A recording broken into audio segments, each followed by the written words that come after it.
Hi again, everybody. Welcome on into North Dakota today. Smartphones and tech, as we know, are a huge part of today's world. But what should parents consider before allowing their kids to have access to these devices?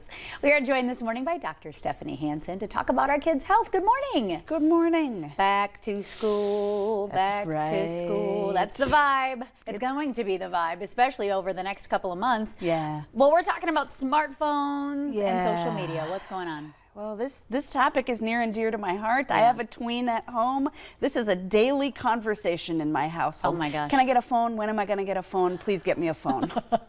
Okay, well, that's, leads me to our next question. Yeah. When can they get the phone? Yeah. When is it an appropriate age, or what do you consider a good time? Yeah. The answer is more complicated than that, because every kid is different. They differ in their impulse control, their ability to follow rules that you set out for them. Even things as like, what's their friend group like? How are they interfacing with technology? Those are all things you want to take into account. But I think by and large, most people consider somewhere around 7th to 8th grade roughly a reasonable time to introduce a smartphone. Okay, and then I know this is always tricky too, because we call screen time healthy or unhealthy. Yeah. So what are we kind of saying is a safe amount in that safe zone for that age range, though? Because this isn't young tiny kids. No, we're talking about tweens here. Right.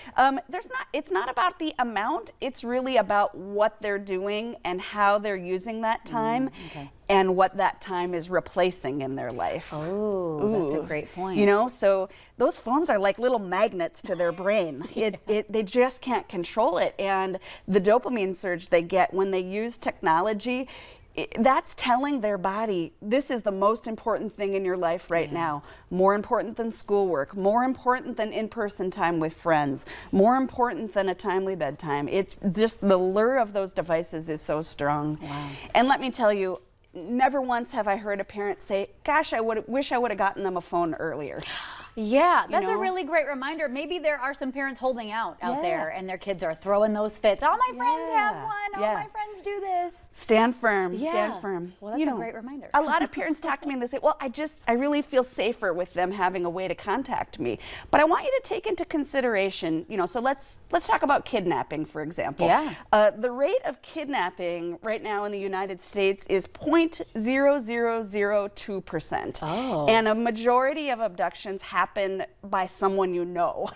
So really we overblow that estimate in our head of the danger of real life. What people need to take into consideration, 60% of teens and tweens who have access to social media have been approached by a stranger on the internet. And so those apps are just wide open for people to contact your child. And if that's not happening, they're being exposed to content that you might not approve of or you might not feel is healthy for their development. So that's things like suicide, disordered eating, sexually explicit material. That stuff is rampant.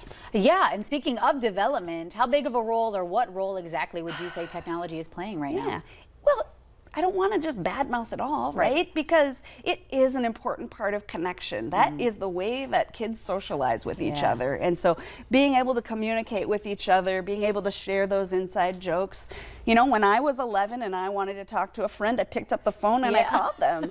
And it's that same type of connection that kids are seeking this day and age. It's just a different format. Okay, interesting. So what would you say to parents who are thinking, oh, maybe it's time for me to try to cut back a little bit on that screen time? How should they go about that? Well, you got to set the example yourself. You have to really monitor your own digital habits and be showing them, what does healthy use look like? When do I cut myself off? How do I protect my bedtime? Those are things that are important. And then it's just ongoing conversation.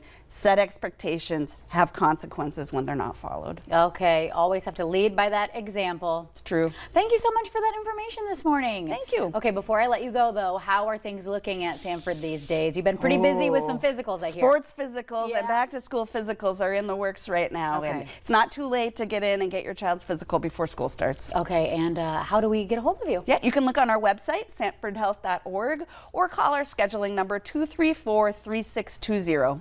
Dr. Hansen, always a pleasure. Thank you so much. Thank you. All right, good luck, parents, with that screen time. Oof, especially in 8th grade. Can't imagine. All right, stick around, everybody. We have plenty coming up right here on North Dakota Today.